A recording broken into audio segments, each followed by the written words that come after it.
이렇게 강단에 초대해 주셔서 너무나 감사하고요. 코로나19 때문에 저희가 참 많은 것들을 손해보고 있는데 그 중에 하나가 이렇게 모여 대면이란 말도 우리가 안 썼잖아요. 그냥 뭐 예배에는 이렇게 모이는 게 정상이고 기도에도 마찬가지인데 이렇게 모일 수 없었고, 저도 이제 소속 교회 협동 목사인데 교수니까 뭐 차역을 하지는 않고요. 아무도 없는 공간에 가서 설교 녹화를 2번 지난 시간들 속에 해봤는데요. 참 그 예레미야 애가에 나오는 예레미야의 심정이 조금 느껴지더라고요. 황폐한 폐허에서 애곡했던 그 예레미야의 심정. 우리가 이제 과학, 의학을 또 하나님의 영역이니까 그 권하는 대로 방역 수칙 잘 지키고 또 너무 심할 때는 뭐 안 모이는 것도 합당하다고 생각을 합니다만은, 그러나 이제 소망하고 기대하기는 하루속히 이런 이 사태가 끝이 나고 우리가 자유로이 예배하고 또 뭐 어떤 분들도 허깅하는 거 좋아하잖아요. 또 뭐 그렇게 대면 접촉도 하고 교제할 수 있는 시간이 오기를 다들 소망하고 있는 줄 압니다. 그런 중에 이제 오늘 이제 아브라함 카이퍼 강좌를 여러분들이 여시고, 그것도 금요 특별 집회, 영성 집회라고 열었는데, 첫째 제 마음은 김현중 담임 목사님과 또 준비한 우리 부교역자들 너무 귀하고 처음엔 놀랍고 전화가 왔을 때 또 감사했습니다. 지난 주일입니다. 바로 지난 주일 11월 8일이 오늘부터 이제 6주간 여러분이 살펴보게 될 아브라함 카이퍼라는 사람이 소천한 지, 돌아가신 지 딱 100주년 기념일이 지난 주일입니다. 11월 8일. 근데 뭐 또 코로나 때문에 학회나 세미나나 이런 것들이 전혀 우리 학자들 또 하기가 쉽지 않아서 온라인으로 뭐 하긴 했지만은, 저는 너무 안타깝고 아쉬워서 개인적으로 이제 유튜브를 시작을 하고, 뭐 인기는 없지만 저 혼자 그냥 너무 아쉬웠어요. 이 귀한 분을 이런 식으로 100년이라고 하는 굉장히 의미 있는 시간이잖아요. 그래서 혼자 그 유튜브 영상을 한 10개쯤 찍어가지고 제 이름으로 된 그 유튜브 찾아보시면 관심이 있으시면 거기에 좀 더 이제 오늘 밤에 제가 이야기하는 것보다 훨씬 더 조직적으로 이야기가 아마 되어 있을 겁니다. 너무너무 저는 카이퍼라는 이 인물 때문에 제 20대 86학번인데 기억하시는 세대들이 있으실 텐데, 대학이 체류탄에 휘날리고 민주화로 가는 막바지에 굉장히 힘든 시절에 뭐 수업도 제대로 되지도 않고 이런 시절에 제가 보수적인 신앙 가정에 자란 사람이 대학 생활을 했는데 정말 절망스러웠습니다. 국가 상황이. 그런데 이제 교회를 바라봐도 뭐 애곡하는 것도 아니고, 보수적인 교회들, 제가 속했던 교회는. 그래서 참 어찌할 바를 몰라서 동동거릴 때 제가 한 줄기 빛으로 만난 사람이 바로 아브라함 카이퍼였습니다. 왜 그런가는 이제 뭐 제 설명을 통해서 조금, 또 그다음 이어지는 주간들 통해서 잘 여러분들 전달될 거라고 생각이 들고요. 그런 점에서는 이제 개교회에서, 지교회에서 이런 기념 강좌를 한다는 게 너무 놀랍고 감사합니다. 역시 맑은샘 광천교회의 수준과 격을 보여주는 것 같습니다. 또 카이퍼 안 하면 격이 없다는 뜻이 아닙니다. 아무튼 귀한 일을 여러분들이 해주셔서 저는 개인적으로 너무 감사하고요. 또 마지막 시간에 저를 불러주셨는데 첫 아마 주보가 그랬죠. 제가 마음이 더 무거웠어요. 앞에 5분이 어떻게 할지를 다 봐야 되기 때문에. 그러나 이제 목사님이 양해하셔서 첫 시간에 와서 우리 옛말에 매도 먼저 맞는 게 낫다고 딱 첫 시간에 이렇게 입문하는 시간만 가지고 나머지는 이제 목사님들이 알아서 잘 하실 거라고 믿고 안심을 하려고 합니다. 그래서 감사한데, 또 하나의 다른 마음은요, 칼빈, 루터 하면 이름이라도 이제 들어보셨을 텐데, 제가 안 그래도 많이들 앉아 계시면은 카이퍼라는 이름을 들어보신 분 한 손 들어서 이렇게 하려고 했는데, 질문을 안 하려고 합니다. 칼빈이나 루터 또 어거스틴 이런 사람들은 그래도 이름을 조금이라도 들어보셨거나 또 책도 어떤 건 읽어보셨을 텐데 사실 아브라함 카이퍼라는 인물의 이름을 들을 기회가 여러분들이 아마 거의 없었을 겁니다. 우리 신대원에도 지금 현재 1200명이 1년 동안 사실 온라인 수업이긴 한데요. 재학 중인데 카이퍼 이야기를 간간히 듣지만 카이퍼에 빠져가지고 책 하나라도 읽고 졸업하는 게 많지 않을 겁니다. 그런 분들이. 그만큼 신학자 내지 기독교 위인 중에서 우리 한국에서 이제야 비로소 100년이 지난 이점에 참 우리 한국교회에 절실하게 필요한 멘토이다라고 느끼는 분들이 많아지고 있는 그런 실정입니다. 저는 뭐 이 교회 행사하고 제 개인하고는 아무 관계가 없고요. 귀한 일을 하시면서 저를 불러주셔서 오히려 제가 감사한 거고요. 아무튼 이 첫 시작이 잘 진행되어 가지고 남은 시간들도 우리 성도님들이 낯선 세계에 여러분들을 이제 손잡고 우리 교역자들이 끌고 이제 안내해 드리는 건데 부디 정말 여러분들에게 또 우리 특히 젊은 세대들에게 또 유튜브를 통해 생방송에 참여하고 있는 많은 분들 또 혹은 외부인들 카이퍼 박사를 통해 역사하셨던 하나님의 이 일에 대하여 깊은 도전을 받고 또 이제 내가 한번 공부해 보겠다. 우리 젊은 사람들 공부하는 게 좋겠죠. 책도 읽어보고 이렇게 하는 계기가 되었으면 좋겠습니다. 그러나 이제 제가 오늘 일반 다양한 이제 청중들이 오실 걸 예상했기 때문에 성경 구절을 한 구절 같이 읽고 그래도 시작을 해보겠습니다. 이 특강 비슷한 형태가 되긴 하겠지만 시편 73편 28절 말씀입니다.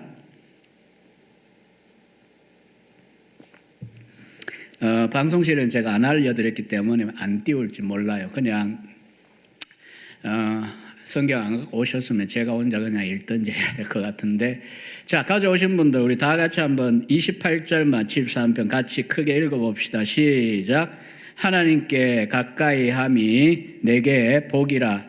내가 주 여호와를 나의 피난처로 삼아 주의 모든 행적을 전파하리이다. 하나님께 가까이 함이 내게 복이라. 믿으십니까? 예, 오늘 이 시간도 여러분이 딴 이유 때문에 부수적인 이유는 있어도 근본은 하나님을 가까이 하기 위하여 하나님의 이름으로 지어진 예배당에 오신 거고 기도의 시간에 오신 겁니다. 또 기도하는 것도 하나님을 가까이 하기 위해서입니다. 제가 이 구절을 특별히 아브라함 카이퍼를 소개하는 시간에 앞에 읽은 이유는요. 이분은 뭐 기본적으로 설명하면 그래요. 제2의 칼빈이다. 또 이제 그 세계 3대 칼빈주의자다. 뭐 이런 표현도 쓰고요. 얼마나 일을 많이 했는지 10개의 머리와 자, 첫 페이지 한번 띄워보실래요? PPT를 제가 만들어 왔어요. 예, 코로나 때문에 제가 평생에 해보지 않은 일을 하나 하고 있는데 PPT 저거 만드는 겁니다. 별로 그렇게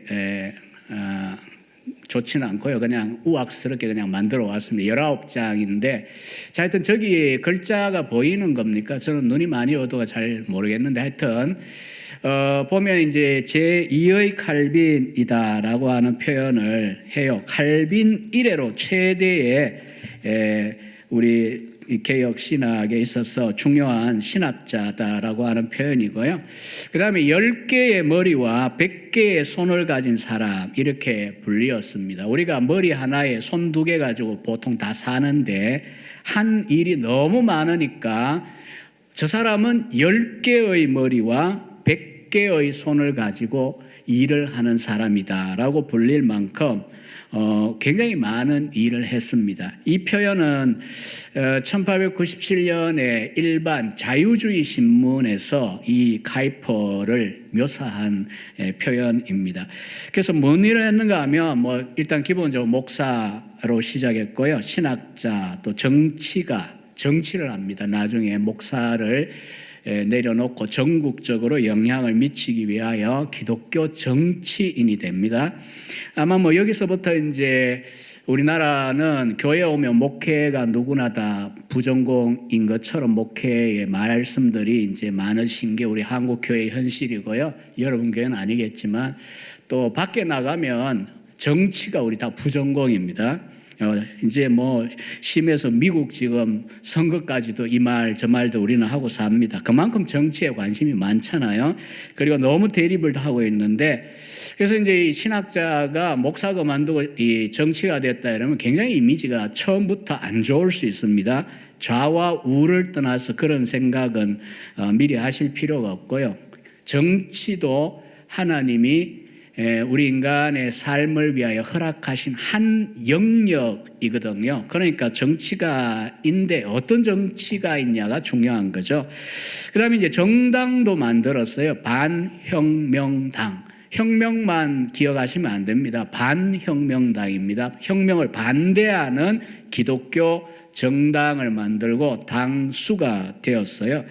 그리고 신문을 또 편집을 했습니다. 뭐 이런 어떤 흔히 있는 그런 뭐 오늘날 그 인터넷 신문 이런 정도가 아니고 매일같이 종이 인쇄를 하던 백수십 년 전의 상황에서 이분이 다른 일들 다 하면서도 일간지 하나하고 주간지 하나를 편집하는 일을 했습니다. 그리고 1880년에는 대학도 설립을 했습니다. 암스테르담, 이 네덜란드의 행정적인 수도는 암스테르담입니다. 그래서 공항도 가면 암스테르담의 스키폴 공항에 내리는데 그 암스테르담에 자유대학교가 있습니다. 왜 자유로운지는 이따가 또 해당 항목에서 보도록 하고요. 그러니까 한 일이 굉장히 많습니다. 정치에 하나만 해도 바쁜데 정치가의 신문 편집에 대학을 세우고 또 대학 신학부에서 신학의 과목들을 가르치기도 했어요. 그리고 이분이 남긴 책이 260권 정도 됩니다. 뭐 한 권도 안 써봤기 때문에 아무도 안 놀라시는 느낌인데 한 권도 쓰려면 머리털 빠집니다. 저도 이 머리털이 거의 지금 없는데 논문 하나 쓰기도 힘들어요. 그런데 하여튼 이분은 260권, 물론 두꺼운 책들만 쓴 건 아니고요. 이분이 이제 정치 연설, 국회 연설이라는 이런 짧은 글들도 있고, 하여튼 뭐 제 연구실에는 거의 이제 다 수집을 하고 있는데 백수십 년 전에 그 나온 책들 260억 원이나 쓰고 이렇게 했습니다. 그래서 이 아브라함 카이퍼라고 하는 사람은 이렇게 이제 기본적인 그 뭐 특징만 이야기해도 굉장히 공사 다망한, 그래서 공사가 아예 망해버린 이 농담인데 이렇게 된 거냐? 그렇지 않고요. 인간이기 때문에 허물도 있고 부족한 면도 물론 누구에게나 있듯이 그에게도 있는데, 그러나 이분은 당시대에 그 긴 시간을 통하여 그 하나님 나라 비전을 가지고 당시에 이제 네덜란드라고 하는 나라는 그가 등장했던 160년 전의 상황은 신학은 완전히 자유주의화되어 있던 시대였습니다. 지금도 이제 유럽이 좀 그런 경향인데 그때도 완전히 자유주의화되어서 뭐 진화론을 따르고 성경은 옛날 문서처럼 다 비판해버리고 신학부에서조차도 그리스도의 대신 우리를 위해 죽었다 이것도 안 믿고 부활도 안 믿고 재림도 안 믿고 뭐 이런 뭐 예수님이 요즘 뭐 누가 어떤 추기경이 그랬다 그러는데 예수님이 술 취해가지고 헛소리 했다고 재림 안 하신다고 이런 소리 하는 사람도 있는데 오늘날도 그런 식으로 완전 자유주의화가 되어 있고 또 네덜란드 전체가 계급 사회가 되어 귀족이 있고 그냥 서민이 있고 빈민이 있고 그 차별이 너무 심하던 그런 시절에 이 아브라함 카이퍼라는 사람이 성경 말씀에 따라 교회 목회를 할 뿐 아니라 목회 하나에 그치지 않고 목회를 그만두고 이제 정치를 했다 그랬잖아요. 대부분은 정치가로 산 분이거든요, 평생에. 그래서 이분이 오늘 금방 이제 거기 보면 이렇게 제가 표현을 했습니다. 왕을 위하여 예수님 앞에 무릎 꿇는, 이건 제 표현은 아니고요, 카이퍼 연구자의 표현입니다. 예수님 앞에 무릎 꿇는 나라. 왕을 위하여입니다. 이 왕은 누구겠습니까? 그리스도입니다. 예수 그리스도가 왕이신데 왕을 위하여, 그리스도를 위하여 그 앞에 무릎 꿇는 나라. 이 나라는 단순히 교회만 말한 거 아닙니다. 앞서 이야기한 대로 정치를 통하여 나라 전체가 기독교적인 말씀에 근거한 정치, 또 경제도 아까 굉장히 어려움이 많았다 했잖아요. 빈부귀천이 심하고 심지어 160년, 50년 전 상황에는 유럽이 그랬습니다. 영국도 그랬지만 네덜란드 어린아이가 일주일, 그러니까 하루에 10몇 시간씩 노동을 아이들이 할 정도로 못 사는 사람들은 형편이 말이 아니었습니다. 그런데 이제 아브라함 카이퍼는 성경적이 옳지 않다. 그래서 이제 그걸 바꾸려면 결국 정치를 해야 되는 거예요. 그래서 뭐 정치가 되어서 여러 가지 입법 활동이라든지 또 사회 개혁을 통하여서 반혁명당이니까 공산주의라든지 이런 이제 인본주의자들이 하는 것처럼 무력으로 한다거나 이렇게 하는 그런 노선은 아니고요. 성경에 근거해 반혁명이래요. 반혁명의 의미는 신앙적으로 하겠다는 거니까요. 그래서 사회의 다양한 영역을 하나님의 말씀에 따라 개혁을 하려고 평생을 바친 사람이에요. 그리고 제가 2011년에 9년 전에 이제 마지막 이제 나중에 PPT 보면 마지막 장에 그 책의 얼굴이 나올 텐데 그리스도가 왕이 되게 하라 그런 전기를 제가 공역을 했어요. 카이퍼라는 사람의 전기를. 근데 이분이 프람스마라고 하는 저자가 마지막 페이지에 카이퍼의 생애 1837년에 태어나 1920년에 돌아가신 분이니까 83세 장수도 하셨어요. 당시 시대로서는. 그런데 이제 그 50년 동안에 이런 하나님의 나라를 이 땅 위에 경험하고 세우기 위한 전 영역에서의 그런 투쟁을 하고 난 다음 그 역사를 끝맺으면서 전기선 작가가 딱 마지막 줄에 쓴 말이 제가 번역을 하고 9년이 지나도 잊혀지지 않아요. 카이프 죽고 난 다음에 1920년 11월 8일에 죽었다고 그랬잖아요. 그래서 100주년이라고 그랬잖아요. 그러니까 이 온 네덜란드가 새로워졌다. 그러니까 네덜란드라고 하는 나라가 1920년 카이퍼가 죽었을 때 어느 정도로 카이퍼의 이상이 왕을 위하여 왕 앞에 무릎 꿇는 나라를 만들겠다고 하는 그걸 실현했느냐. 이상도 중요하지만 실현하는 게 중요한데 이 전기 작가는요, 과장법입니다. 물론 과장해가지고 네덜란드 나라 전체가 지면 전체가 새로워졌다 이런 표현을 썼습니다. 오늘 여기 연세 드신 어른들은 오늘 밤에 카이퍼 뭔지 모르고 왔다가 큰일 났더니 다음 주부터 안 와야겠다 이 생각하실지 모르는데 아니요. 우리가 우리 살고 있는 이 나라를 위해서나 또 우리 자녀들을 위해서 기도하셔야 돼요. 그러니까 좋은 목사님들도 교회가 길러내야 되지만 우리가 이제 정치하면 굉장히 열광적으로 당약을 쫓거나 어떤 팔을 쫓아가는 게 우리나라는 너무 강한데 미국도 지금 보기 그렇습니다만은 그런 게 아니라 주님이 원하시는 정치가 뭐냐, 주님이 원하시는 경제 정책이 뭐냐, 입법 활동이 뭐냐, 정말 왕이신 그분에게 매일 수 있는 정치가나 경제 관료들을 우리나라가 한국교회가 길러내는데 거의 실패했어요. 그래서 사실은 국회만 들어가면 많은 분들이 초청기도회는 하지만 기독교적 정치라고 하는 걸 잘하지를 못하세요.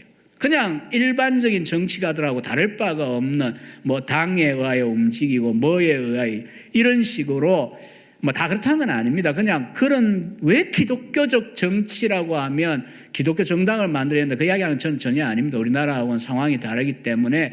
그러나 어쨌든 개인이 우리의 자녀들이 우리의 후손들이 여러분이 이 광천교회에 소속된 젊은 세대들이 자라나는 세대들이 단지 훌륭한 신학자 목사님만 되는 게 아니라 카이퍼와 같이 나라를 바꿀 수 있는 정치가 경제가 또 혹은 대학 설립자, 뭐 대학만 있는 게 아니죠. 중고등학교 또 초등학교 기독교적인 원리에 따라서 인재를 길러내는 일에 헌신할 수 있는 사람들, 또 사업가들, 경제하는 사람들, 당연히 연세 드신 할머니, 할아버지, 성도님들부터 시작해서 부모, 저도 이제 28 먹은 아들 하나 있지만은 이런 이제 자녀들을 위해 염려하는 우리들의 입장에서는 단순히 좋은 직장 가고 건강하고 뭐 결혼 잘하고 잘 먹고 잘 살고 저도 목사지만 목사인 지 오래됐어요. 목사지만 아들 위해 기도할 때는 마음 가운데 이게 뭔지 알아요.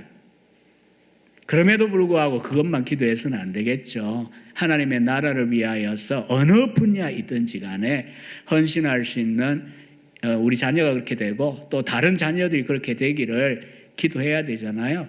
저도 이제 대구 지역에 이제 출신이다 보니까 담임 목회를 대구 지역에서 담임 목회만 11년 반을 하고 학교에 온 지 9년 이제 접어들었는데 어느 교회나 근데 여러분 교회하고 더 달라요. 지방의 교회들은 나이 드신 어른들이 참 많아요. 그 이제 중년 세대 또 특히 젊은 세대들이 많지 않은 교회들이 참 많고요.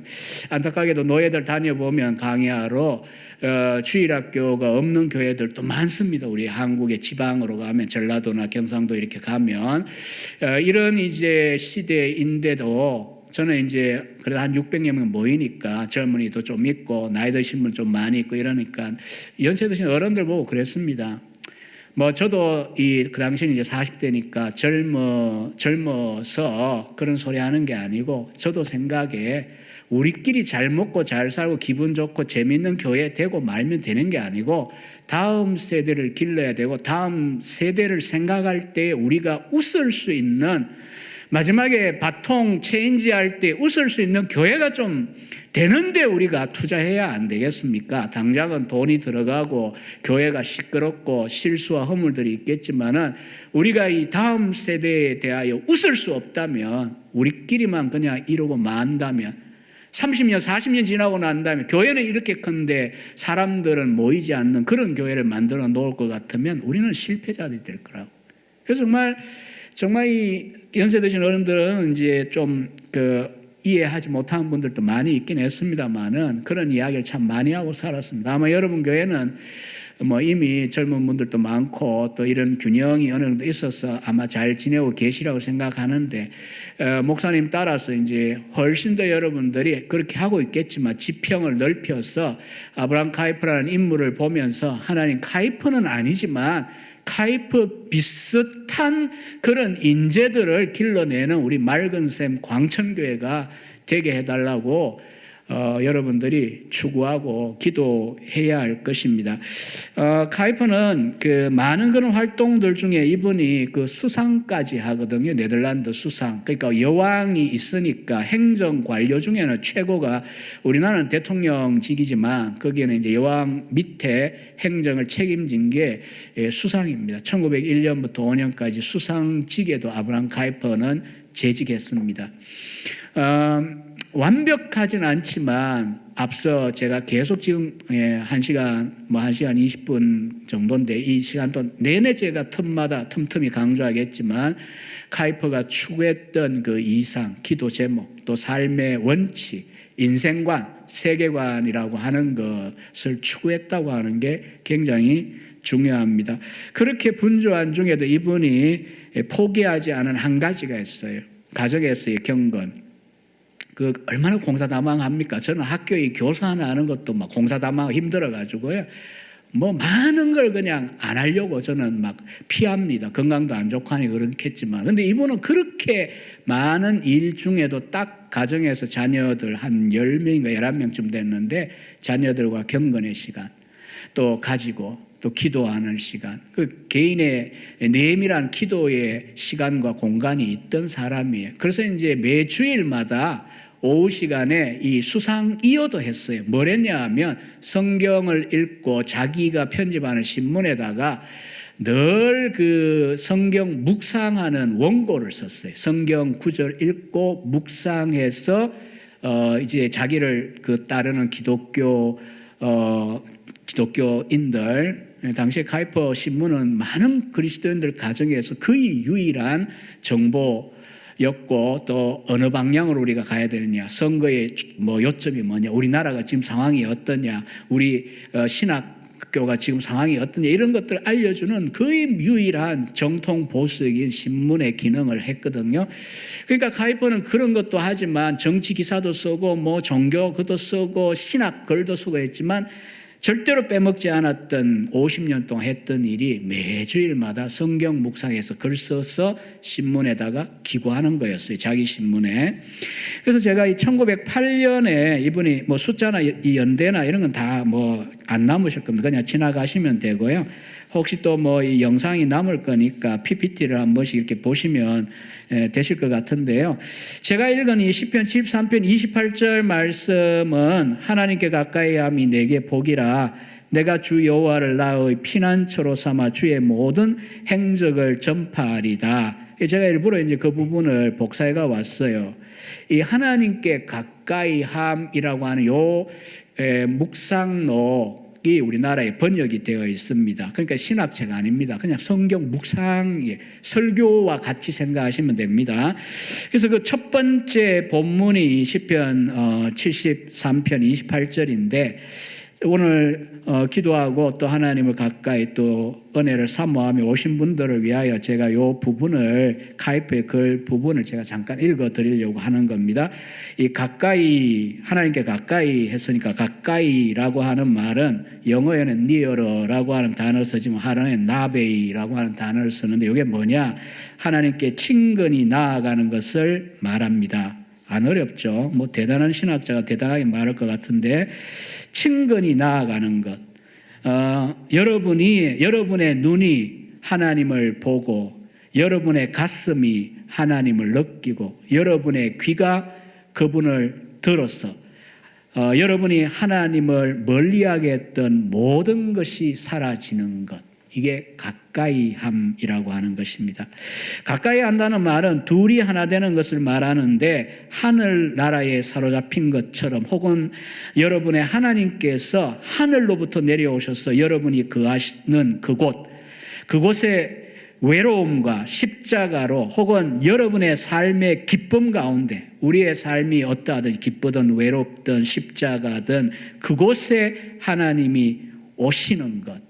이것도 하나님께 가까이함의 내용이라는 것입니다. 가까이라고 하는 말이 전제하는 것은 여러분이 여러분의 하나님으로부터 멀어지게 하는 것이 너무나 많다라고 하는 걸 보여준다. 이로 인해 여러분이 홀로 서야 하고 외로워해야 하고 고립되어야 하는 것을 말합니다. 그렇죠. 우리가 살면서 하나님을 가까이 하지 못하고 하나님으로부터 멀어지는 순간들이 많이 있습니다. 혼자 외로이 있어야 되는 순간들이 많습니다. 솔직히 50대 중반에 목사고 신학 교수까지 됐지만 가끔은 정말 절실히 혼자라고 하는 걸 느낄 때가 있습니다. 그냥 10대 때 삼기도 하고 10대 때 동료들과 울부짖고 했던 그 순간이나 지금이나 개인 실존이 하나도 다르지 않다는 걸 느낄 때가 있어요. 잘난 줄 알고 우쭐댈 때가 오히려 위험한 거지 알고 보면 우리는 다 연약한 존재입니다. 그래서 우리 이제 요즘 젊은 세대들조차도 주여 우린 연약합니다. 하루 한순간도 주님 없이 못 산다. 그런 고백을 젊은 세대들도 하는데 맞습니다.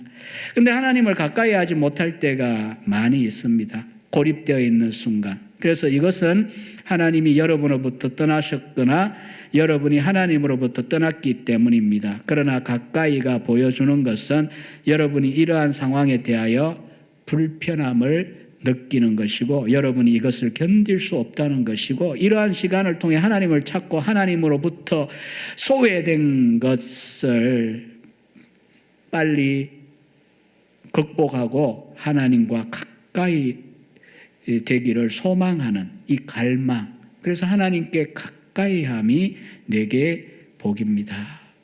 그래서 하나님은 우리 가까이에 계시잖아요. 하나님은 초월적으로 계시지만 우주를 초월해 계시지만 하나님은 낮고 천한 우리 가운데 이건 저희 개인적으로 여러분 비하하는 표현이 아니고요. 성경적인 표현이고요. 우리 믿음의 선배 어거스틴의 표현대로 이 무너져가는 흙집과 같은 내가 무엇이기에 내 안에 거하시기를 주님은 기뻐하시나이까. 우리가 어거스틴의 고백록을 읽어보면 무슨 한 남자가 한 젊은 여인에게 연애할 때의 강렬한 심정을 표현하는 것 같은 느낌을 느껴요. 하나님과의 관계 속에서 이 어거스틴이라는 믿음의 선배는 사랑을 노래합니다. 그 가운데 이제 하나님을 가까이함에 대한 이야기를 하는데 이 카이퍼는 금방 제가 조금 읽어드린 게 여러분들에게 와닿을지 모르겠습니다만 그렇게 했고요. 그 다음에 이제 그 PPT에 다시 보시면은 아브라함 카이퍼가 1897년에 만 60일 때가 뭐냐 하면 1897년, 수상은 1901년에 되었다고 그랬죠. 이번에 이제 PPT 그 아까 거 한번 떼어줘 보세요. 예.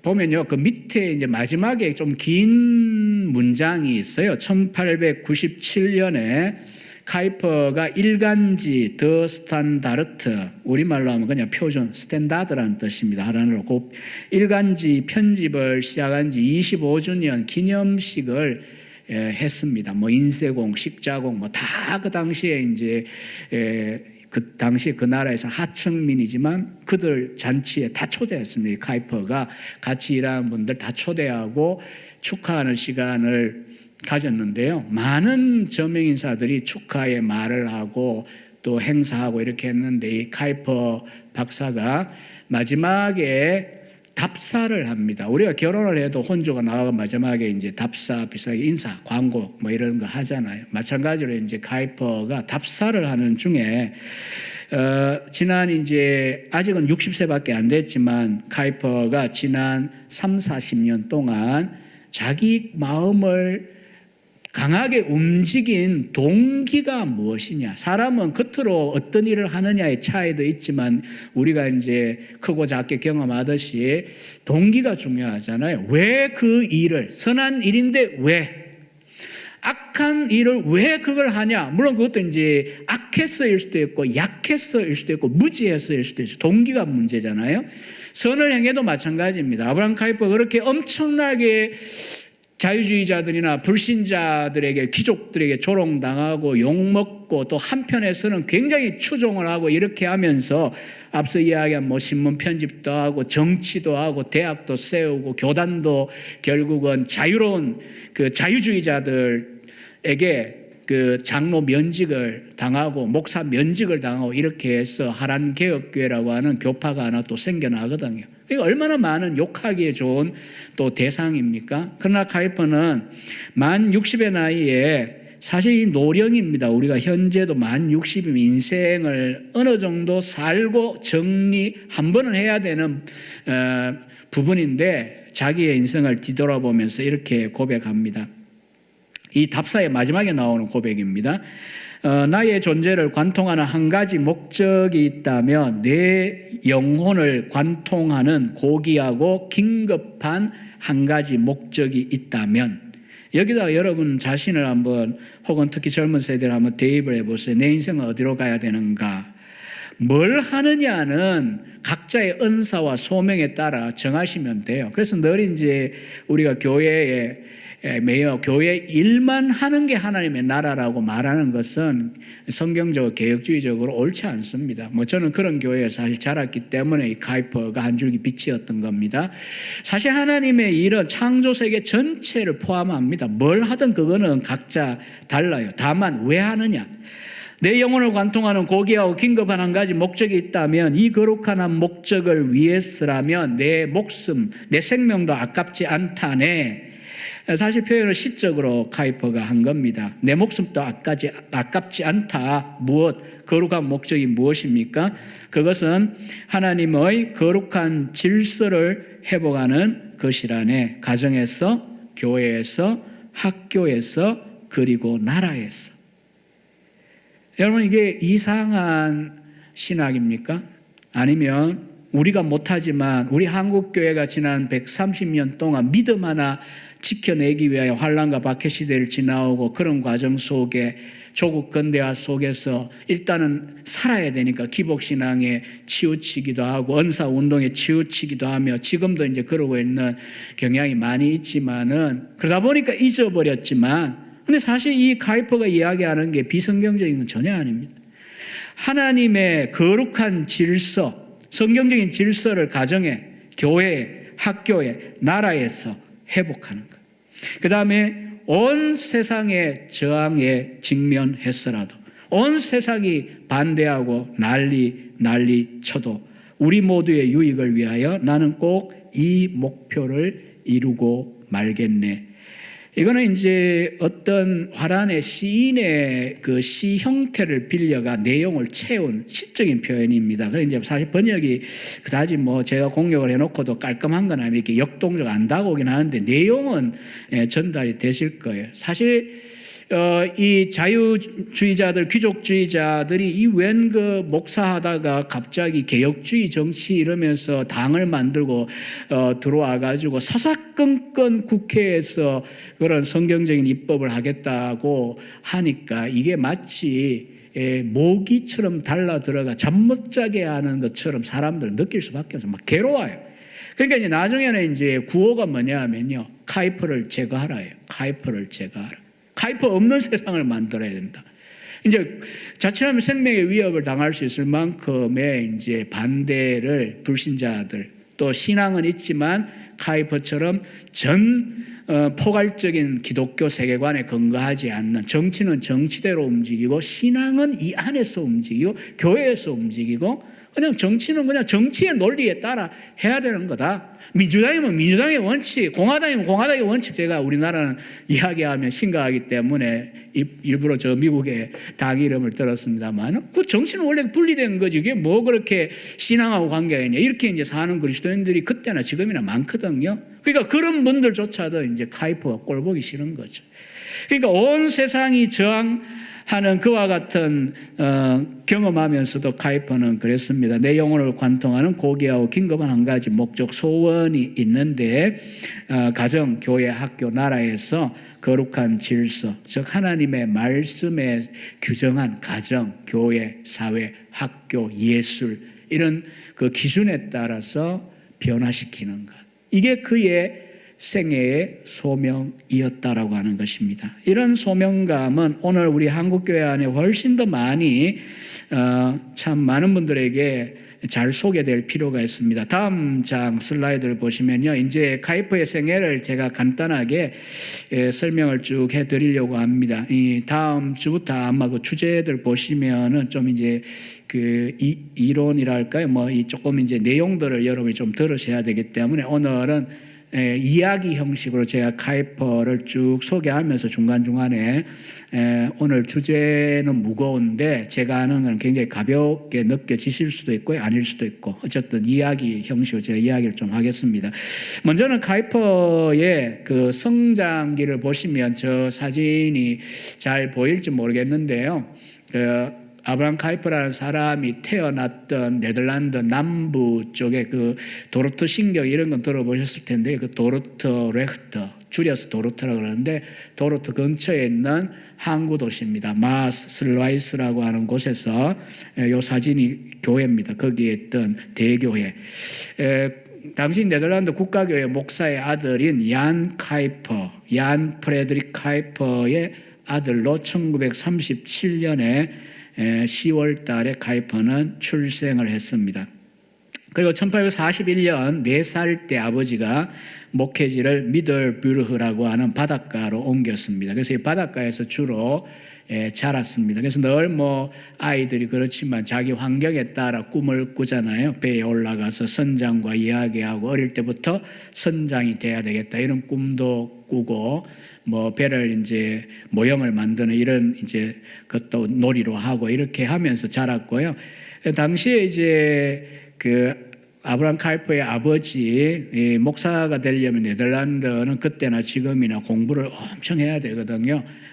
우리나라처럼 이렇게 우리 총신은 그렇지 않은데 비인가 신학교 이런 제도는 네덜란드에서는 찾아볼 수 없습니다. 유럽에서는 그만큼 목사 교육이 엄격한데, 아버지가 어릴 때부터 이 카이퍼를 가르치고 또 어머니가 카이퍼를 어릴 때 이제 홈스쿨링, 집에서 이제 프랑스어, 영어, 뭐 독일어 이런 것들도 다 가르치면서 어린 시절을 카이퍼는 보냈습니다. 그것도 아버지 신앙이 뭐 굉장히 뭐 우리 교단 또 여러분들처럼 막 보수, 여러분 목사님처럼 보수 이런 건 아니었고요. 당시에 원래 전체가 몇 가지 종류의 자유주의적인 성경의 권위를 믿지 않는, 또 대속의 필요성, 보혈의 공로를 믿고 이런 그렇지 않은 그 다양한 분들이 오히려 네덜란드 교회 안에 너무 많았어요. 사실 교회 안에 보혈을 찬송하고 진정으로 그리스도의 십자가의 능력을 믿는 교회에 다닌다고 하는 건요, 영광이고 감사한 일이에요. 근데 19세기 네덜란드 교회들은 그렇지 않았습니다. 거의 대부분이 그렇지 않았습니다. 그리스도를 이야기하더라도 메마르고 경험적이지 않고 가슴은 냉랭했어요. 그냥 종교인인 거죠. 이 아버지도 자유주의자는 아니었지만 그렇다고 나중에 카이퍼가 되는 것처럼 그렇게 확실한 개혁주의자도 아닌 상태였어요. 그런 과정에서 이제 어쨌든 기독교인으로 훈련받아요. 그리고 1849년에 아버지가 레이던이라고 하는 도시로 이제 목회지를 옮기고 그때부터 이제 아브라함 카이퍼는 고등학교입니다. 김나지움은 지금도 독일에서는 인문고등학교를 김나지움이라 그러는데 들어갔습니다. 거기에서 이제 고등학교, 대학 들어가기 위한 기초 준비 과정을 하죠. 저도 이제 결국 목회하면서 2008년에 조나 에드워즈 성령론으로 박사학위를 끝을 내었는데, 사실 제가 95년에 총신신대원을 졸업하고 대망하고 꿈꿨던 이 네덜란드 암스테르담 자유대학을 카이퍼 세운 대학으로 유학을 갔었어요. 95년에. 그러나 이제 97년 뭐 다 기억하시듯이 그 IMF 구제 금융 사태가 있었고요. 뭐 저는 뭐 제 가진 거 가지고 가서 전세 다 그냥 쓰고 돈이 없어가지고 돌아올 수밖에 없었는데, 제가 이제 신학 대학원을 졸업하고 다 알고 갔어요. 알고 갔는데 이제 보니까 이 신학생들이 이제 수업, 석사과정쯤 되는 수업에 이제 딱 들어가면 당연히 네덜란드어로 수업을 하는데 뭐 이 교재들은 우리 같으면 이제 한글이니까 한글만 있고 이런 건 영어 정도 아니에요. 라틴어, 독일어, 화란어, 뭐 프랑스어, 기본 신학생이 되는데 7개 언어를 잘해야 돼요. 수업 시간에 그걸 읽고 화란어로 토론을 해요. 저도 굉장히 이제 알고 갔지만 굉장히 참 놀라운 광경을 저는 보았어요. 그걸 언제 교육을 하냐 하면 언어 교육을 이 고등학교 때 합니다. 김나지움 다닐 때. 그래서 어떤 교회 보면 우리 전도사님들 중에 10대 아이들 데리고 라틴어 교육하는 교회 있어요. 우리 한국 교회 이야기입니다. 근데도 의외로 아이들이 따라와요. 왜냐하면 라틴어나 헬라어를 어릴부터 그렇게 안 해줘서 탈이지, 이 유럽처럼 해주면요, 영어 단어의 70% 아마 거의 70% 정도가 헬라어와 라틴어에서 왔어요. 이게 더 오래된 언어니까요. 그런 면에서도 이게 쓸데없는 일이 아니고 오늘날 영어를 잘하는 비결 중에 하나이기도 해요. 그러나 이제 헬라어나 라틴어로 된 고전들이 많기 때문에 서양 사람들은 그 원전으로 읽게 하기 위하여 고등학교 시절에 언어 교육을 많이 합니다. 그러면서 이제 역사나 과학이나 철학 교육도 이미 고등학교 때 어느 정도 받아요. 그러고 난 다음에 이제 다음 슬라이드에 보면요, 대학 시절이 나옵니다. 아브라함 카이퍼는 1855년 18살일 때에 레이던에 있던 국립대학에 입학을 합니다. 당시에 네덜란드의 대학은 딱 세 군데 국립대학이 있었습니다. 레이던, 또 북쪽에 흐로닝은이라는 곳이 있고요. 또 하나는 이제 중부쯤 되는 곳에 우트레흐트라고 하는 도시에 있는 대학인데요. 이 레이던 대학은 당시에 유럽에서도 알아주는 굉장히 뭐 오늘 우리 같은 하버드, 뭐 예일, 또 혹은 옥스퍼드 이렇게 말하듯이 그만큼 알아주는 아주 명망 있는 그런 대학이었습니다. 지금도 레이던 대학은 현재 이제 빌럼이라고 하는 왕이 어머니를 이어가지고 몇 년 전에 왕이 되었는데, 이런 이제 왕가의 자제들도 대학을 가면 반드시 레이던 대학을 갑니다. 거기를 졸업해야 돼요. 우리식으로 하면 이제 서울대학과 같은 거죠. 우리나라로 말하면. 그러니까 아주 이제 탁월한 학생이었던 거죠. 레이던 대학에 가서 이제 공부를 하는데, 문제는 뭐냐면 앞에 조금 제가 설명을 했지만은 당시 19세기, 지금부터 105, 60년 전에 레이던 대학 신학 교수들은 전부 자유주의자들이었습니다. 자유라는 게 어떤 의미입니까? 우리가 그냥 구속받지 않고, 지금 마스크 저도 이제 끼고 여기 와서 지금 벗었지만 오늘부터 이거 밖에서 안 끼면 벌금 내잖아요. 그러니까 이 마스크 끼면 편하십니까? 편한 분들은 저한테 좀 알려주세요. 왜 편한지. 저는 무슨 짐승 뭐 이렇게 막아놓은 느낌, 짐승들 옛날에 왜 이렇게 뭐 씌우잖아요. 망 씌워놓은 것 같은 느낌 막 들고, 저는 연구실 혼자 있으면 마스크 안 낍니다. 그건 자유잖아요. 근데 그런 의미에서 우리가 세균으로부터나 적의 위험으로부터나 공포나 불안으로부터의 자유, 신앙의 자유, 이건 좋은 의미의 자유잖아요. 근데 그 자유라고 하는 게 매여야 할 곳에서부터 나는 구속 안 받을 거야, 내 마음대로 할 거야, 그걸 자유라고 말합니까? 예컨대 가정, 부부가 각각 결혼을 하면 일단은 한 여자고 한 남자이지, 뭐 결혼을 했는데 내가 좋아하는 여자, 남자 따로 있다, 이거 아니잖아요. 좋아했더라도 결혼하면 일단 접어야 되잖아요. 그게 매이는 거거든요, 결혼 언약에. 우리가 신앙생활도 마찬가지입니다. 우리가 사람에게 자유로워요. 누가 뭐라 하든지 간에 나는 내 신앙생활 한다. 그런데 하나님께로부터 자유롭습니까? 우리가 아니죠. 우리는 하나님께 매여요. 매이는 걸 어떻게 매입니까? 하나님의 말씀에 우리는 매이거든요. 성경 66권 1189장 31,102절이에요. 저도 오래 목회를 했으니까 이런 것들 잘 외워요.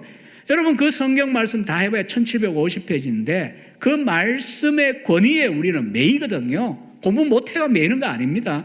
공부해도 하나님의 말씀에 우리는 매여서 말씀의 기준에 따라 신앙생활하고 목회도 하는 거고 당회도 하는 거고 정치 경제 뭘 하든지 간에 남들은 미쳤다 그래도 그거하고 이 종교하고 이 정치하고 뭔 관계냐 이렇게 말해도 이런 소명을 가지게 되면 말씀의 매인자가 돼요. 그러면 그게 부자유한 거냐? 아니요. 진짜 자유로운 겁니다. 여러분 KTX 타보셨지만 선로 없이 개가 어떻게 가요? 그거는 탈선, 망하는 길입니다. 배도 다 자기 길이 있고 하늘에도 길이 있고요. 인생의 길도 있듯이 우리는 자유롭지만 쓸데없는 것에서는 벗어나지만 매여야 하는, 그것이 우리의 자유의 근거예요. 우리는 하나님께 매이고 말씀에 매이는 존재거든요. 그럼 신학을 하더라도 우리 교단 총신 경우에 그렇습니다. 딱 들어올 때 교수도 사인합니다. 웨스트민스터 신앙고백에서 대수교리 문답 이런 표준 문서에 따라 가르치겠느냐? 그건 구약이든 신약이든 저 같은 조직 신학 교리 가르친 사람이든 간에 다 사인합니다. 양심적으로 말씀과 신앙고백에 따라 우리는 가르치겠다. 그럼 그게 부자유냐? 학문의 자유를 방해하는 아닙니다. 우리는 그렇게 함으로 자유를, 진정한 자유를 누리는 자들이다. 이게 교단신학교의 특징이에요. 여러분이 세례받고 할 때도 그런 의미에서는 말씀의 줄에, 신앙 고백의 줄에 자기라는 인생을 매는 겁니다. 매여야 환난 풍파가 와도 온갖 세상에 저항이 있어도 우리가 떠내려가지 않아요. 우리를 붙잡아 줘요.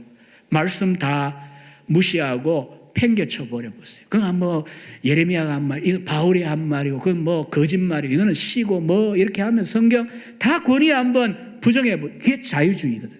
자유주의가 자유를 주장한다가 문제가 아니고요. 하나님과 그 말씀에서부터 자유롭게 되어 세상의 학문의 기준, 세상이 말하는 진화론, 세상이 말하는 인간의 합리성, 이성 이런 것에 매여 가지고 신학도 해야 된다. 이렇게 가다 보니까, 자, 그런 기준에 의하면 이 카이퍼가 신학교 다닐 때에 교수들이, 신학 교수들이 그리스도의 부활 믿을 수 있을까요? 아니죠. 그거는 야만인이냐 믿는 거죠. 그래서 이 소위 신학 교수가 수업 시간에 이 근대 과학에 의하면 그리스도의 육체적인 부활은 믿을 수 없는 겁니다. 이렇게 신학 교수가 이렇게 공공연히 이야기한단 말이에요. 말이 됩니까 그게? 우리가 생각할 때. 근데 아니요. 말이 돼요. 학생들이 전부 일날 신학생들이 박수를 쳤어요. 옳소. 야유를 보낸 게 아니고요. 시대가 그러했습니다. 학문적은 탁월하고 언어 능력 탁월하고 유럽에 알아주는 신학자들이지만 물론 개혁주의의 일면을 가르치는 사람도 있긴 했지만은 전체적으로 볼 때는 말씀에 매이지 않는 신학 그리고 신앙이었습니다.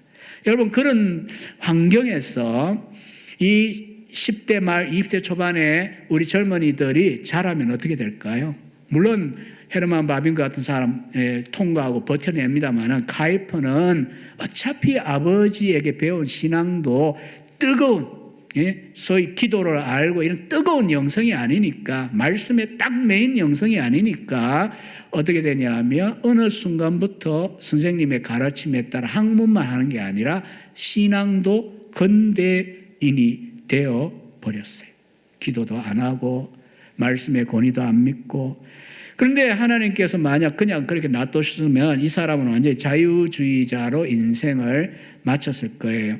그런데 우리가 이제 이런 시간에 소개할 만큼 카이퍼는 소위 성경적이고 보수이고 개혁적인 정통주의적인 그런 인물로 역사에 남게 되잖아요. 이렇게 시작이 자유주의 물결 속에 완전히 헤엄치고 있는데 뭔 일이 일어난 걸까요?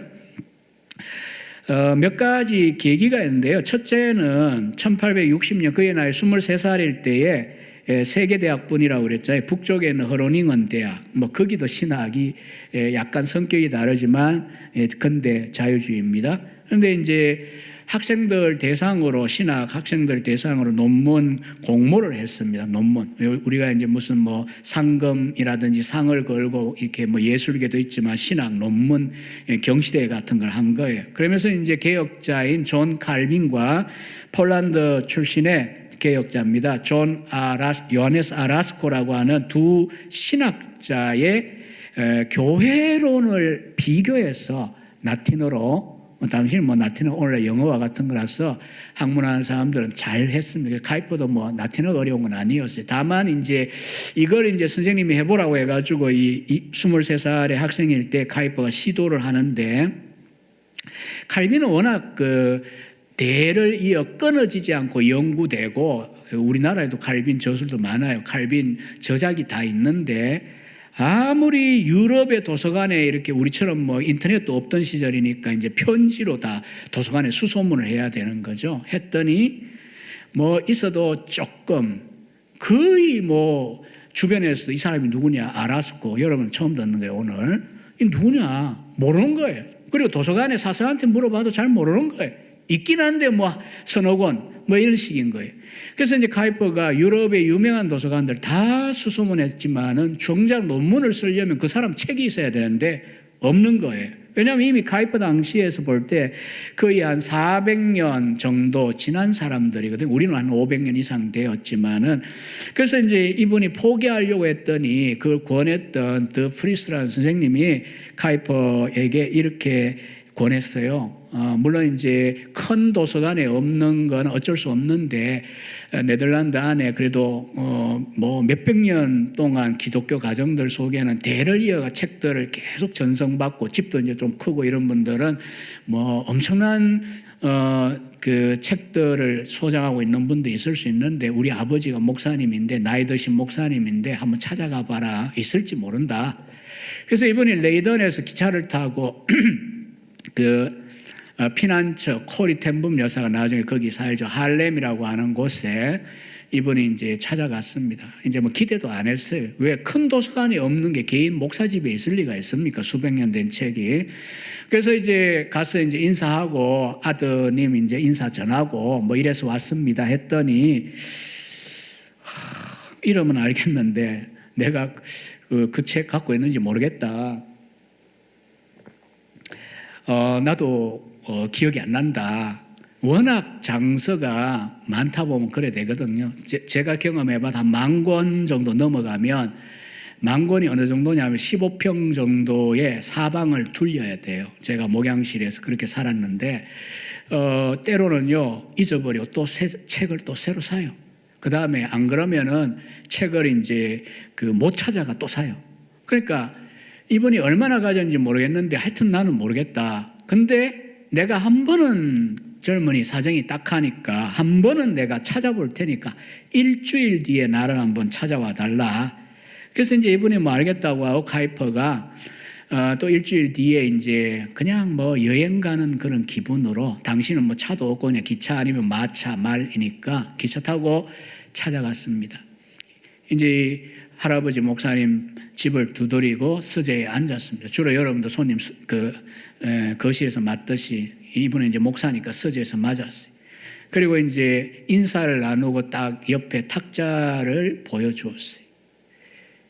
이 자유주의자가 되어가지고 하나님은 계신 건 뭐 믿지만 다른 우리가 아는 기적이라든지 또 뭐 그리스도의 우리의 중보자 되신 뭐 이런 것도 전혀 안 믿는 자유주의 신학생이 된 카이퍼의 눈앞에 기가 막히게도 유럽의 어떤 도서관도 가지고 있지 않은 이 아라스코라고 하는 종교개혁자의 저작 전집이 300년, 400년 된 책이 딱 쌓여 있는 거예요. 이 목사님이 찾아줬어요. 자기 서재에 있는 줄도 몰랐는데 찾아냈어요. 이때 이제 기적을 믿지 않게 된 자유주의자가 여러분도 그런 경험을 뭐 꼭 이런 내용이 아니더라도 인간적으로 불가능한데 어떤 일이 일어났을 때 그걸 눈으로 볼 때 경험할 때 기적이라고 하는 말밖에는 표현할 길이 없잖아요. 암이 걸려 지금 죽게 되었다고 통보를 받았는데 나중에 이제 기도하고 열심히 막 애쓰고 힘쓰다가 어느 날 병원 가서 딱 찍었는데요. 의사가 하는 말이 이상하다 없다. 그럼 의사는 뭐라 그럽니까? 그걸 과학적으로? 이 기적이라고 할 수밖에 없다. 경험해보면 기적이라고 말할 수밖에 없잖아요. 이 학자의 길에서는 이 구할 수 없는 책을 어떤 도서관에도 없는 책을 목사님 서재에 있는 것이 발견이 되어가지고 자기한테 그냥 빌려줬으니까 하나님의 손가락을 체험했다. 하나님의 손가락이 움직이는 걸 섭리죠. 섭리를 경험을 했고 감사라고 하는 걸 잊어버렸던 내 자유로운 이 인생에 왜 하나님에 대한 신앙이 없는데 감사가 어디에다가 합니까? 그냥 기분 좋으면 좋고 나쁘면 나쁜 거고 했으면 내가 한 거고 안 했으면 인간적으로 못하는 거 이런 건데 내가 할 수 없는 일을 하나님 외에는 할 수 없는 일을 나를 위해 이루신 것을 보았으니까 카이퍼가 그 순간에 드디어 자유주의자였다가 눈이 딱 떠여서 하나님께 감사하는 그런 마음이 열렸어요. 섭리에 대한 신앙이 이제 생겨난 거예요. 자, 다음 페이지 보면요. 그렇게 이제 그 논문을 자료를 구했으니까 이 훌륭한 성실한 학생이니까 열심히 몇 달 동안 논문서가 제출해가지고요. 금메달을 받았고, 25살이던 1862년에는 박사 논문으로 또 다듬어서 이걸 제출했습니다. 거기에 이제 이미지는 박사 논문 그 표지입니다. 제출해서 박사학위를 25살에 받습니다. 거기는 군에 가지도 않고요. 또 이제 고등학교 때부터 이제 빨리빨리 이제 정로만 걷기 때문에 25, 26에도 당시에는 박사학위도 받기도 했었습니다. 선생은 이제 아주 자유주의의 대표적인 신학자인 요하네스 콜턴이었지만 제자는 박사 논문은 학문적으로 굉장히 탁월하게 잘 써서 통과가 되었는데 제자는 그 논문을 쓰는 과정을 통하여 정통 신앙에 다시 마음이 열리기 시작한 상태였습니다. 그 두 번째 계기가 뭐냐 하면 이제 과로를 했는데 지쳐있는 이 카이퍼에게 당시에 약혼녀였던 요한나, 줄여서 그냥 애칭을 요라고 그럽니다. 이 요한나가 책을 하나 줬어요. 너무 신학 공부한다고 머리 아픈데 이 소설책 하나 읽어라. 그래서 이제 레드클리프의 상속자라고 하는 책인데 영국 여자 여류 소설가가 쓴 소설입니다. 근데 이제 소설이지만 이게 기독교적인 내용을 갖고 있어요. 두 사람이 등장합니다. 헛세심하고 세상적으로 보면 삐까번쩍한 한 인물이 나오고 한 사람은 연약하고 보잘것없는 사람이 나옵니다. 근데 이제 연약하지만 한 사람은 교회의 신앙인으로서 평생을 살아갑니다. 이제 결국 나중에 인생의 끝에 갔을 때에 헛세를 부리며 살던 인간은 인생의 완전히 실패자가 되어 절망 속에 끝이 나야 되는 상황이 와요. 반면에 이제 연약해 보이는 이 가이라고 하는 주인공은 어릴 때부터 평생 마지막까지 교회의 그 인도함을 따라서 신앙생활하고 또 믿음에 자라가고 또 그 세상적으로 잘 나가다가 소위 실패한 친구를 용납하고 받아들여 주면서 그 마음에 위로와 또 세워주는 그런 일까지 합니다. 이 젊은 카이퍼가 놀란 건 뭐냐 하면 자기가 평생 동안 경험하지 못한 교회가 이 소설 속에 그려져 있는 거예요. 뭐냐 하면 요람에 태어나면 요람이잖아요. 요람에서부터 마지막 이제 교회 목사님의 집례하에 장례, 하관, 뭐 우리나라만 그런 게 아니라 이제 외국도 다 하관식을 하거든요. 하관할 때까지도 결국은 교회에서 시작하여 교회의 인도를 따라 살고 마지막에 교회의 또 집전하에 결국은 인생도 끝을 내고 천국으로 가게 되는 이 교회의 인도를 받는 인생에 대한 강한 충격을 받은 겁니다. 그래서 뭐 우리나라에서 만든 말입니다. 예수님을 만나면 인생의 방황이 끝나고 교회를 잘 만나면 신앙의 방황이 끝난다는 말 하잖아요. 그래서 여러분 그 광천교회가 참 방황하다가 많은 분들이 여러분들 통화 이 공간도 2,500석인가 그러니까 이제 코로나 이후에 회복하시면 참 많은 분들이 생을 두고 끝날 때에 이 교회에 대한 기억이 이 소설에 충격받았던 어머니 같은 교회. 이거는 노마교회의 용어가 아니에요. 노마교회만 그렇게 말하는 게 아니고 우리 칼빈이 쓴 용어예요. 어머니 같은 교회, 어머니 교회. 뭐 인격적으로 표현한 건 아니에요. 하나님이 우리의 아버지시라면 당연히 우리는 누구의 보호와 양육을 받으면서 신앙생활하고 자라가야 하냐 하면 그게 바로 교회인데 그걸 이제 비유적으로 어머니 교회라고 하는 표현을 칼빈도 기독교학녀 4권에서 쓰고 있거든요. 그래서 뭐 교회 없이 가나안 성도 바꿔 뒤집으면 안 나가잖아요. 가나안 성도가 한국에 뭐 10% 정도 된다고 하는데 물론 그렇게 신앙생활 할 수 있습니다. 오죽하면 그러겠습니까? 교회도 안 나오고. 지금 뭐 이제 하도 이제 교회를 지금 이 코로나 때문에 안 나오니까 7살 먹은 아이도 얼마 전부터 교회 가야 되니까 교회 가자 했더니 인터넷으로 들으면 안 돼 이러고 안 가려고 한다는 거예요. 지금 이제 우리 섭성들이 다 지금 가난한 성도가 되게 생겼잖아요. 그죠? 여러분들 지금 뭐, 아이가 어리고 이럴 때는 우리가 조심해야 됩니다. 그러나 이제 어쨌든 간에 중요한 건 뭐냐 하면 교회에 대하여 이 카이퍼가 받았던 충격과 같은 정말 교회의 교회다운 모습을 여러분도 이제 경험하셨기에 이 시간도 아마 오셨을 거고 또 이 방송을 보고 있을 거라고 생각합니다. 앞으로 더욱 그렇게 되기를 바라고요. 그래서 이제 카이퍼가 훨씬 또 이제 마음이 교회에 대하여 열렸어요. 이제 정통 한꺼번에 되지는 않는 거죠.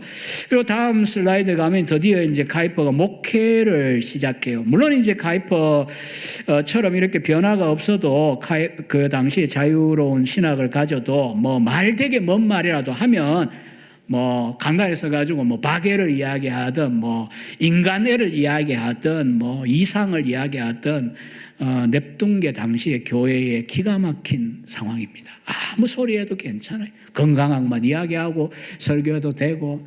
근데 카이퍼는 이제 그렇지는 않고 이제 정통신자로서 이제 변화되어 가는 과정 속에 뭐 정통신자 아니어도 목회하니까 정통신자로 되어 가고 있는 중에 목회를 시작했습니다. 3개의 교회를 이제 사역을 합니다. 첫 번째가 베이스트라고 하는 곳에서 목회를 합니다. 4년 동안 목회를 합니다. 흑백 사진은 그때 당시에 젊은 카이퍼 목사의 모습입니다. 책에서 제가 찍다 보니까 이게 컬러가 없어요. 당시는 또 컬러가 없고 박사학위를 받고 이 작은 시골 마을에 카이퍼가 부임을 해가지고 목회를 이제 시작했는데 다음 페이지 보면은 그 한쪽은 여러분이 손이 어느 쪽인가 모르겠는데 이쪽인가요? 교회당이고 다른 쪽은 목사관입니다. 시골교회 당이고요. 또 하나는 목사관입니다. 여기에 부임을 하니까 당시의 교회의 대세대로 그다지 신앙에 열정이 없는 교인들입니다. 여러분 우리가 속으면 안 돼요. 교회 와가지고 뭐 교회 와서 신자끼리 자녀 이야기도 하고 날씨 이야기도 하고 정치 이야기도 할 수 있긴 한데 그것만 하고 가면 성도의 교제다라고 생각하면 그건 큰 오산입니다. 아무튼 그 교회가 교회의 모습을 갖출 수 있어요. 어떻게 하든. 당시도 그랬습니다. 그럴 때 이제 보니까 이 목사님에게 대세를 따라가지 않는 이제 불평분자가 있는데 그 사람들 만나지 마십시오라고 이제 힘 있는 교인들이 권면했습니다. 근데 이제 카이퍼 목사는 순수해서 어떻게 그럴 수가 있냐 해서 거기도 신방을 갔어요. 근데 가보니까 이 불평분자가 아니고 당시에 그런 자유로운 시대의 물결에 반대하는 옛날 칼빈이나 그 이후의 개혁주의 신앙을 지키는 그런 순수한 신자들이었어요.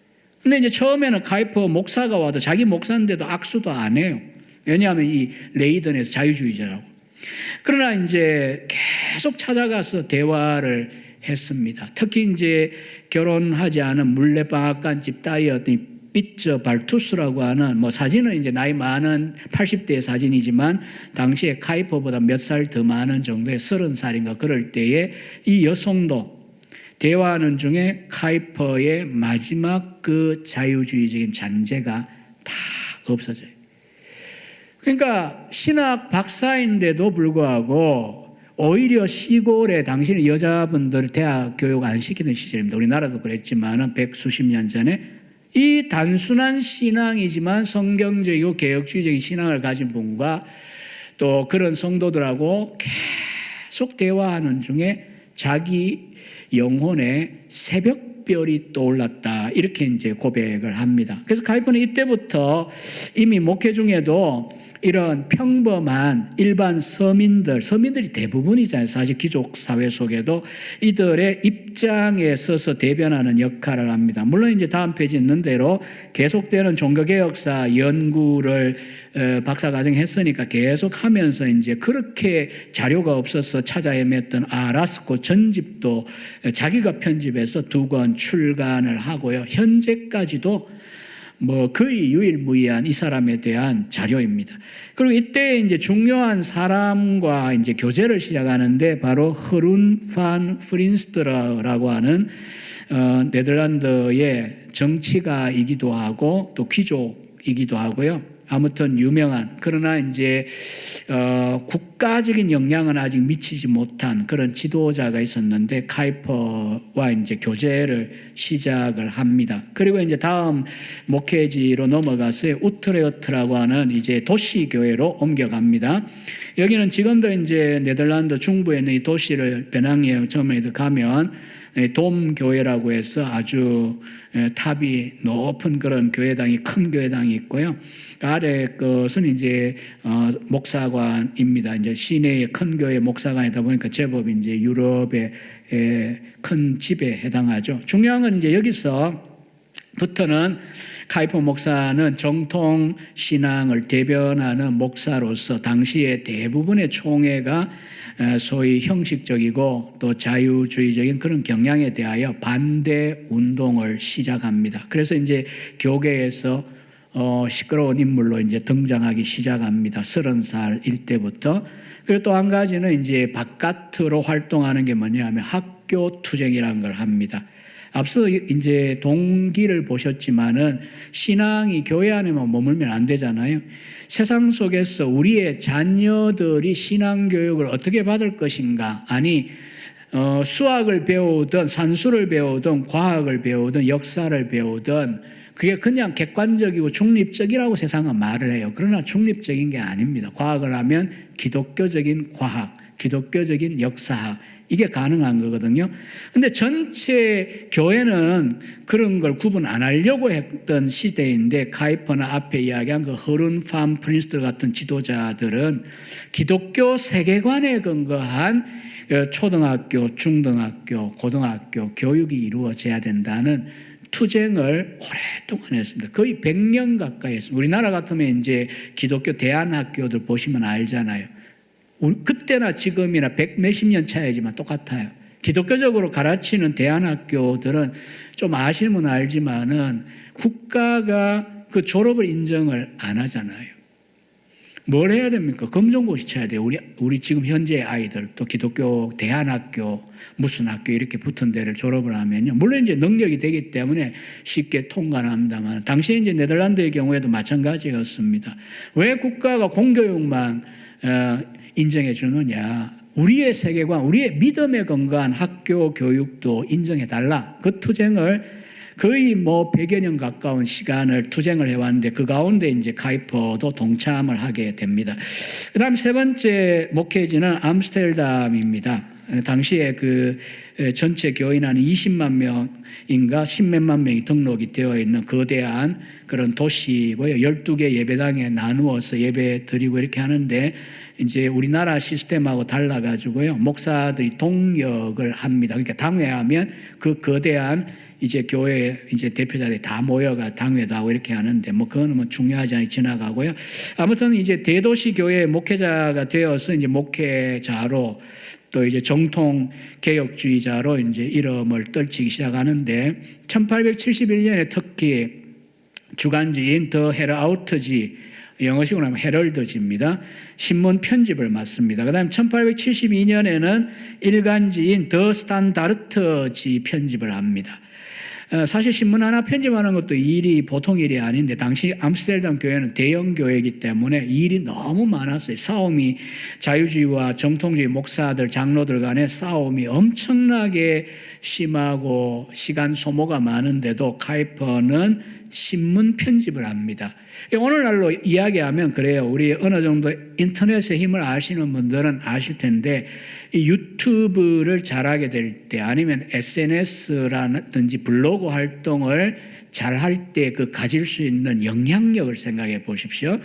백수십 년 전 네덜란드 상황에는 딴 거 아무것도 없습니다. 라디오조차 없던 시절에 이 신문을 통하여 개혁주의적인 가치관, 길 안내, 정치든 뭐든 삶의 모든 영역에 대하여 할 수 있는 이 신문 편집한다는 것은 오늘날로 이야기하면 인터넷 유튜버가 되거나 목사이면서 아니면 인터넷에서 블로그 활동들을 통하여 글을 통해 사람들에게 영향을 미치고 하는 그런 거라고 볼 수가 있어요.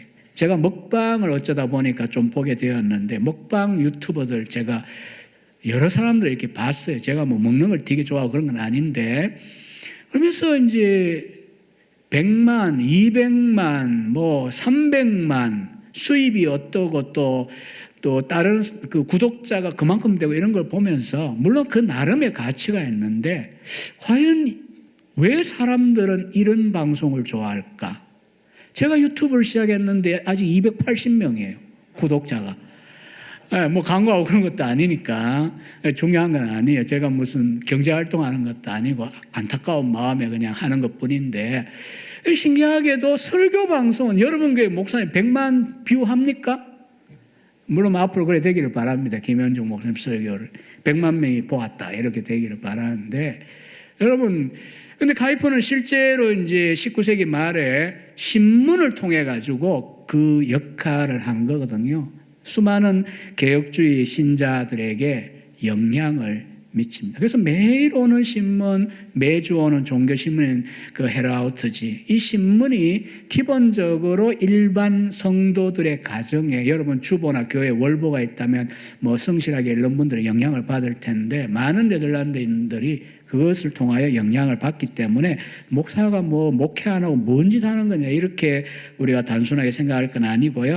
그러다가 결국 카이퍼는요 1874년이 되면요 목사직을 내려놓습니다. 왜냐하면 정치가가 되려면은 목사직을 겸임할 수가 없는 게 네덜란드 법이었습니다. 헌법이었습니다. 그래서 이제 전국적으로 개혁주의를 보급하고 변화시키기 위해서 결국 그 나라는 미국과 같이 양원 체제입니다. 상원이 있고 하원이 있는데 하원은 선거를 통해 뽑습니다. 그래서 처음은 이제 국회의원이 되고요. 하원 의원이 되고요. 그 다음 1878년에 그 허룬이 원래 만든 그룹이긴 하지만 정식 당으로 반혁명당이라고 하는 당을 만듭니다. 반혁명당이니까 혁명에 반대하는 신앙, 기독교적 정당이죠. 거기도 기독교 국가니까요. 그게 가능합니다. 우리처럼 다원주의적인 종교 국가가 아니기 때문에 당수가 되고요. 그리고 앞서 학교 투쟁 이야기했습니다. 개혁주의 신앙 세계관에 근거한 학교 교육이 했는데 카이퍼는 몸소 대학교를 세웁니다. 전국에 3개뿐인 국립대학이 있는 나라에서 로마교회에도 허락받지 않은 대학이 있었고 개혁주의 대학으로서 이 자유대학을 설립을 했어요. 1880년 10월 20일. 그래서 여러분 이제 더러 기독교 자료를 읽다 보면 혹은 여러분 설교서 혹은 코로나 때문에 설교서에 보면 간혹 인용하시는 분들이 있는데 영역 주권이라고 하는 연설을 합니다. 이 책 그 표지인데 제가 이제 뭐 들고 오다 보니 이 책을 들고 왔는데 요 책이에요. 얇은 요 연설을 합니다. 영역 주권.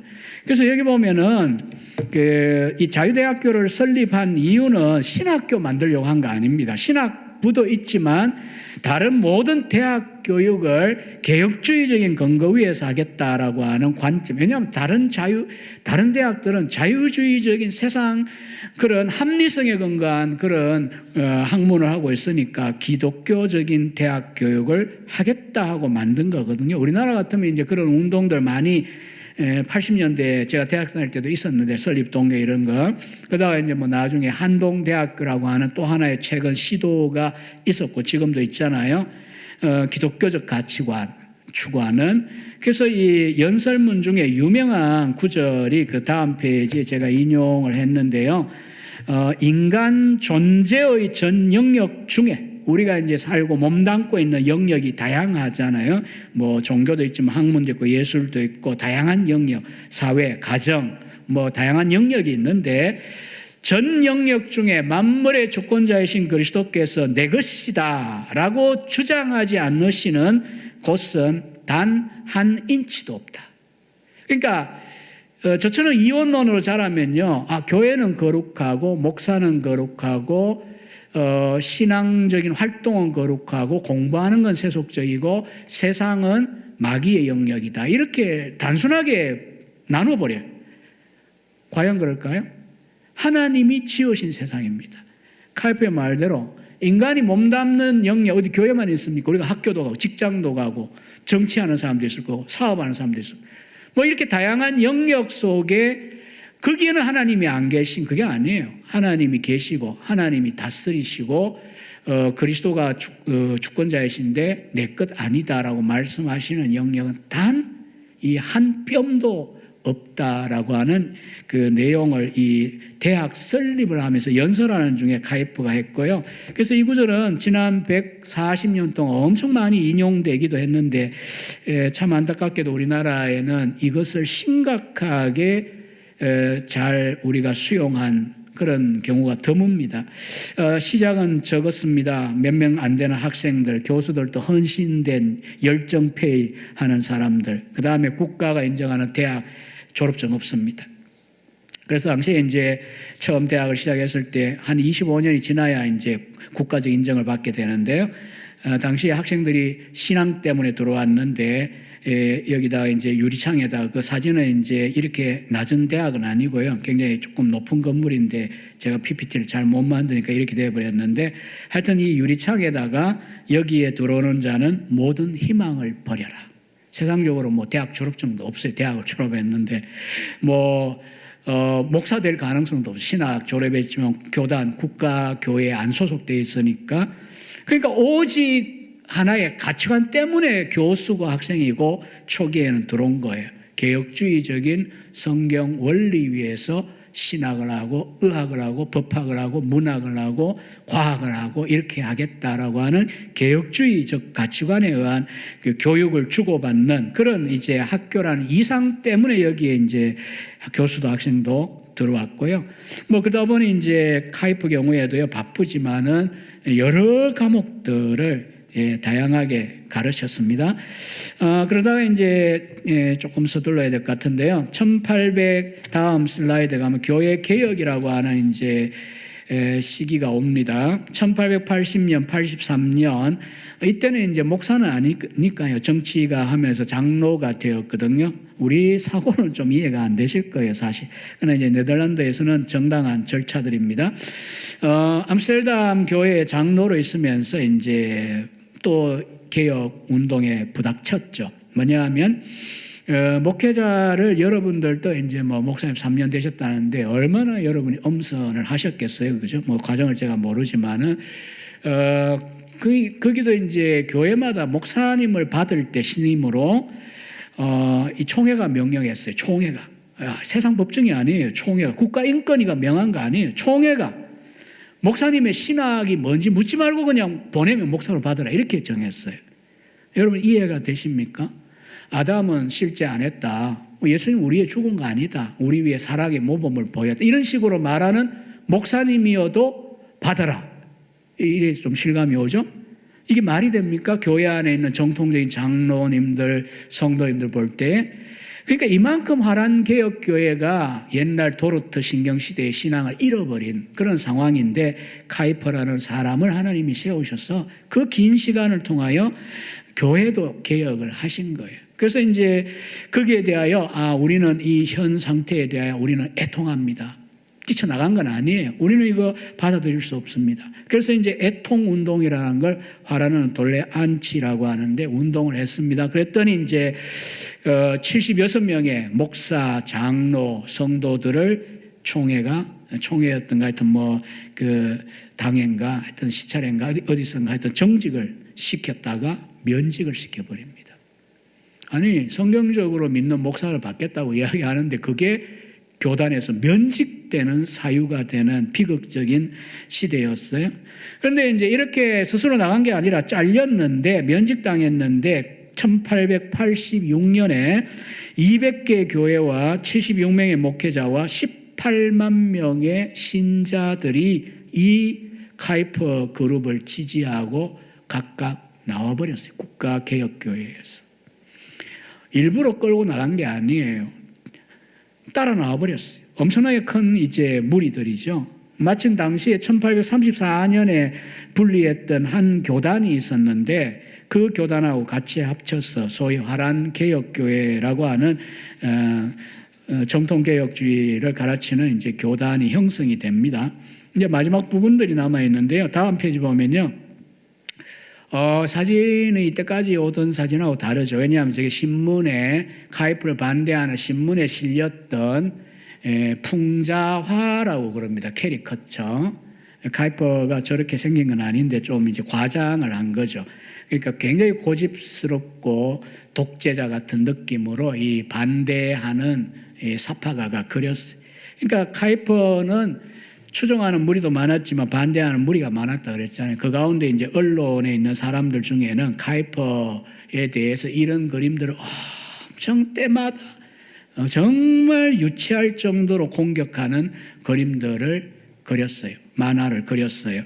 그래서 하여튼 간에 이 카이퍼가 이렇게 국가적으로는 굉장히 한편에서 명예도 없이 조롱당하면서도 힘들게 수십 년의 사역을 하고 있는데 미국의 프린스턴 신학교가 카이퍼를 초청합니다. 1898년 그의 나이 61세 때인데 여기에 이제 가서 카이퍼는 명예법학 박사학위를 받습니다. 원래 박사지만 이제 자격이 있으면 우리나라도 명예학위를 대학마다 주기도 해요. 아주 엄선해서 줍니다. 근데 이제 카이퍼는 20년, 30년 동안 이 네덜란드 개혁교회 목사로, 장로로, 정치가로 역할을 한 걸 인정해가지고 명예법학 박사 학위를 주고요.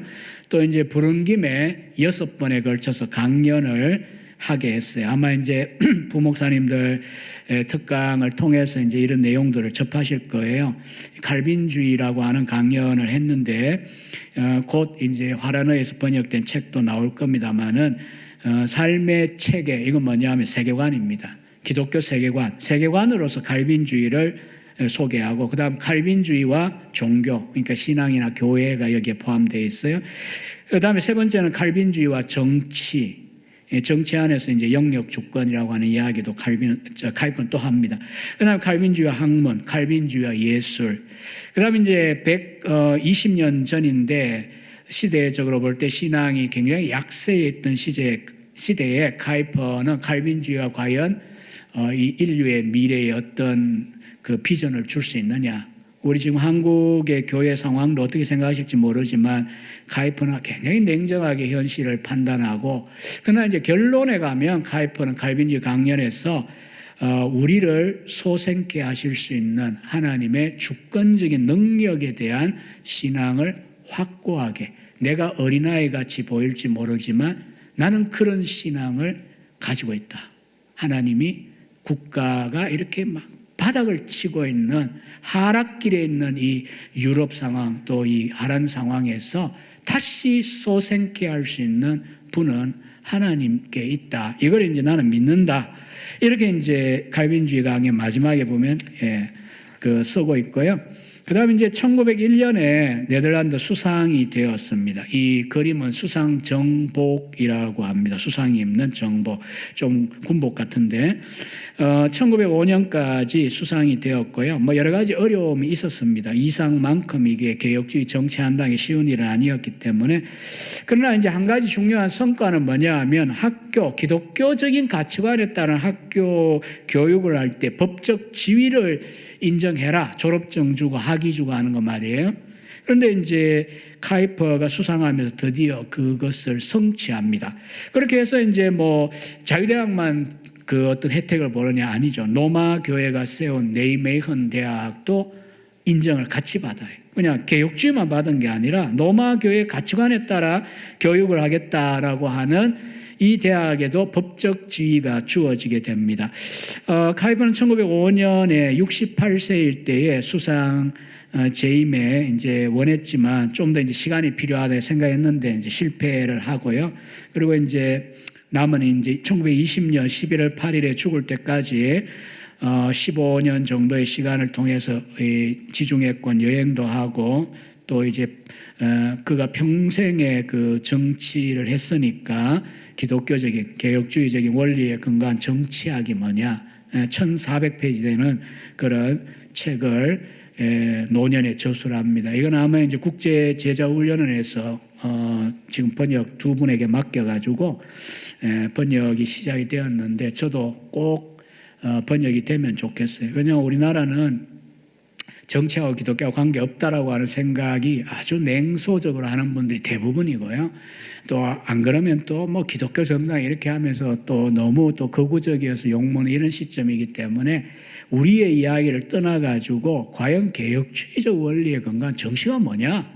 뭐라도 보여줄 게 있어야 되는데 정치가 그렇게 관심이 많은데 아브라함 카이퍼의 경우에는 이 노년의 1400페이지에 달하는 이 정치학 교과서를 출판을 했고요. 우리나라에서도 사랑의 교회에 속한 사랑의 교회하고 관계된 곳이죠. 그 국제제자훈련에서 번역 출간하려고 지금 벌써 시작을 한 상황입니다. 카이퍼는 이렇게 이제 그 83세에 소천을 하는데 제가 시간을 넘칠 거라고 생각했는데 진행을 해보니까 제가 제대로 균형을 잘 못 잡았는데 이제 뭐 남은 시간들이 있으니까 여러분 부목사님들과 담임 목사님 통하여 구체적인 내용들은 좀 더 이제 자세하게 보시기를 바라고요.